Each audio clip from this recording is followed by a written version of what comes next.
اور اللہ کے حقوق میں سب سے پہلا کام جس کے بارے میں قیامت کے دن سب سے پہلا سوال ہوگا، وہ سوال کیا ہوگا؟ نماز کا۔ حقوق العباد میں قتل کے مقدمے اللہ سب سے پہلے دیکھے گا۔ سب سے پہلے سزا کس کو ملے گی؟ قاتلوں کو۔ اور اللہ کے حقوق میں سب سے پہلے سزا ملے گی بے نمازیوں کو۔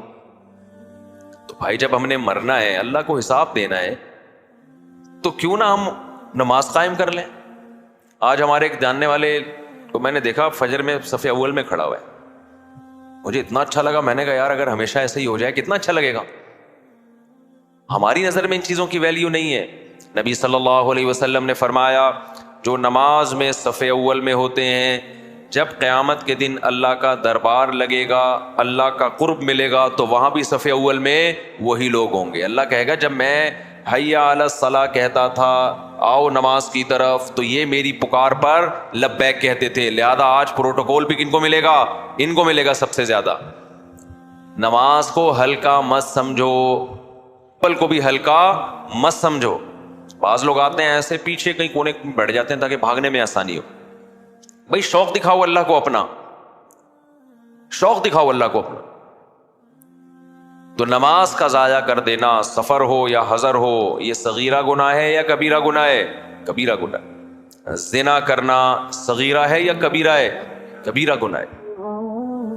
بد نظری کرنا کبھی کبھار ہو جائے صغیرہ گناہ ہے، لیکن جو بد نظری کرتے ہیں وہ یا تو کرتے ہیں یا نہیں کرتے۔ لوگ کہتے ہیں نا یار کبھی کبھار ہو جاتا ہے، تو صغیرہ میں کہتا ہوں کبھی کبھار نہیں ہوتا۔ جو بد نظری کرنے والے ہوتے ہیں ان سے کبھی کبھار وہ ٹھرکی ہوتے ہیں ایک نمبر کے۔ ان کو تکلیف ہوتی ہے کہ کوئی انٹی گزر گئی اور ہم نے دیکھا نہیں، تو ہماری جنرل نالج ابھی مکمل نہیں ہوئی ہے۔ نالج کے لیے نا ان کو یہ کام کرنا پڑتا ہے۔ پھر بھی انسان کبھی خدا نخواستہ ہو گیا تو صغیرہ گناہ ہے، توبہ کرے، نمازوں سے معاف ہوتا ہے۔ لیکن یہ جرم ایسا ہے جو بار بار کیا جاتا ہے، بار بار، اور صغیرہ گناہ جب کثرت سے کیا جائے تو کیا بن جاتا ہے؟ کبیرہ گناہ۔ آج کل اچھا نہیں لگتا بولتے ہوئے، بار بار ایک لڑکوں میں عادت ہے اپنی خاص سے اپنی خواہش پوری کرنا، کبھی ہو گیا خدا نہ خواستہ تو صغیرہ ہے، عادت پڑ گئی ہے تو کیا ہے؟ کبیرہ ہے۔ اور یہ کبھی جس کو ہوتا ہے تو وہ جو نہیں کرتا وہ کبھی بھی نہیں کرتا، اور جو کرتا ہے وہ کرتا رہتا ہے۔ چھوڑو، تو میں جلدی سے ایک نسخہ بتاتا ہوں کہ جو گناہ کی عادت پڑ گئی ہے، جیسے نماز چھوٹ رہی ہے، بد نظری ہو جاتی ہے۔ دیکھو حج تو زندگی میں ایک دفعہ آتا ہے، وہ بھی ہر ایک پر نہیں ہے، اور مہنگا اتنا ہوتا جا رہا ہے کہ پتہ نہیں کل غریب آدمی کے لیے ممکن بھی رہے گا کہ نہیں رہے گا۔ تو یعنی مالداروں کے لیے بھی پتہ نہیں ممکن رہے گا کہ نہیں رہے گا، اتنا مہنگا ہوتا جا رہا ہے حج۔ ہماری کرنسی ڈی ویلیو ہو رہی ہے نا۔ تو ایک کام کر لو آج، پکا عزم کر لو، بلکہ دو کام ہے تو ایک ہی کام، لیکن اس ایک کام کو کرنے کے لیے دو کام کرنے پڑیں گے۔ وہ ایک کام جو کرنا ہے وہ تو یہ ہے کہ یہ آج سے فیصلہ کر لو کہ زندگی ہم نے کبیرہ گناہوں سے پاک کرنی ہے، ہم ان گناہوں کو لے کے قبر میں نہیں جائیں گے۔ یہ عزم کر لو۔ اس عزم کے کو پورا کیسے کرنا ہے؟ سزا رکھو گناہوں پہ اپنے اوپر۔ بد نظری نہیں چھوٹتی، آپ بولو ایک دفعہ کسی انٹی کو دیکھا، چاہے انٹرنیٹ پہ دیکھا چاہے کہیں بھی دیکھا، ایک دفعہ کوئی بھی گناہ کیا تو میں اتنے پیسے صدقہ کروں گا۔ سمجھتے ہو کہ نہیں سمجھتے؟ سزا دو میرے بھائی اپنے آپ کو بے لگام مت چھوڑو کہ جیسے جا رہا ہوں جانے دو اپنے آپ کو، نا نا نا نا نا، سزا دو اپنے آپ کو۔ روزہ رکھ کے سزا دو، یا صدقہ کر کے سزا دو، یا نفل نماز پڑھ کے سزا دو، اور سزا پہلے سے متعین کر لو، اس وقت متعین نہیں کرو۔ آپ یہ سزا متعین کرو، آئندہ میں نے کسی عورت کی طرف غلط نظر اٹھا کے دیکھا، ایک ضرورت کی وجہ سے کسی کو دیکھا جاتا ہے، وہ ایک الگ بات ہے۔ آپ دکان میں مال بیچ رہے ہیں، خاتون آئی ہیں، تو وہ تو ایسا نہیں ہو سکتا کہ آپ ادھر ہی دیکھتے رہو۔ یہ کسی خاتون سے بات کرنی پڑ گئی ہے اور آپ کی نیت میں کوئی فطور نہیں ہے، اس میں بھی اللہ سے امید ہے انشاءاللہ گناہ نہیں ملے گا۔ لیکن ایک ہوتا ہے باقاعدہ میں نیت کرتا ہوں دیکھنے کی کہ ہے کیا سامنے، یہ چل رہا ہے آج کل۔ عید کی نماز کی اتنی لمبی نیتیں نہیں ہوتی جتنی انٹیوں کو دیکھنے کی ہوتی ہیں۔ تو غلط ہے میرے بھائی۔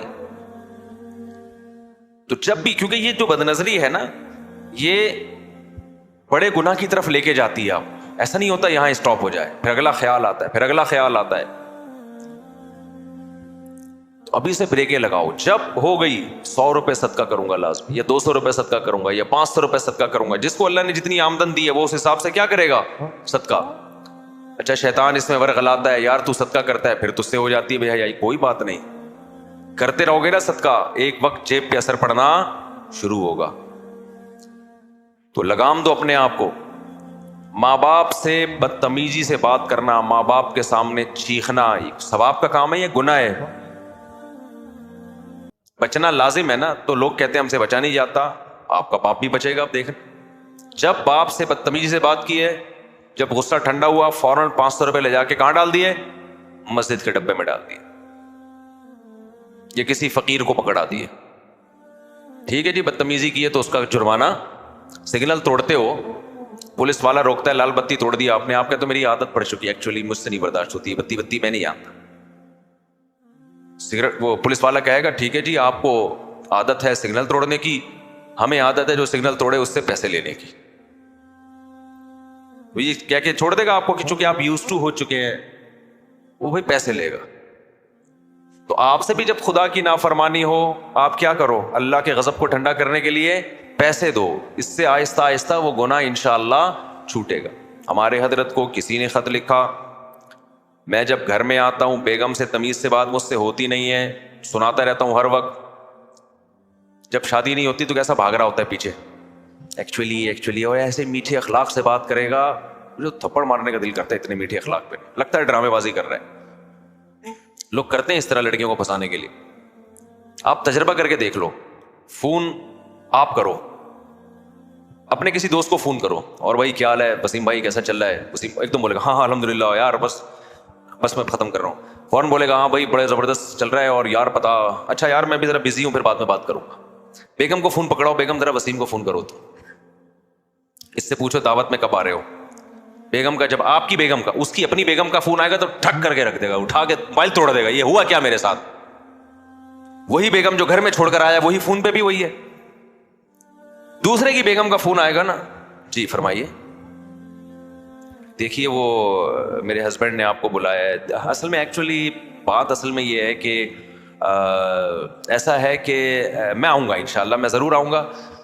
ایسے کھینچتے ہیں لوگ کلام کو, یہ خود اس کی علامت ہے کہ آپ کے دل کیا ہے, بولو فسادی ہے تمہارا دل. یہ بہت ہو رہا ہے مارکیٹ میں. اب ریسیپشن پہ بھی نا جگہ جگہ لڑکیوں کو رکھا جاتا ہے, لوگ ان سے لڑتے نہیں ہیں. وہ جتنا بھی الٹا سیدھا کریں تھینک یو کہہ کے نکل جائیں گے آگے.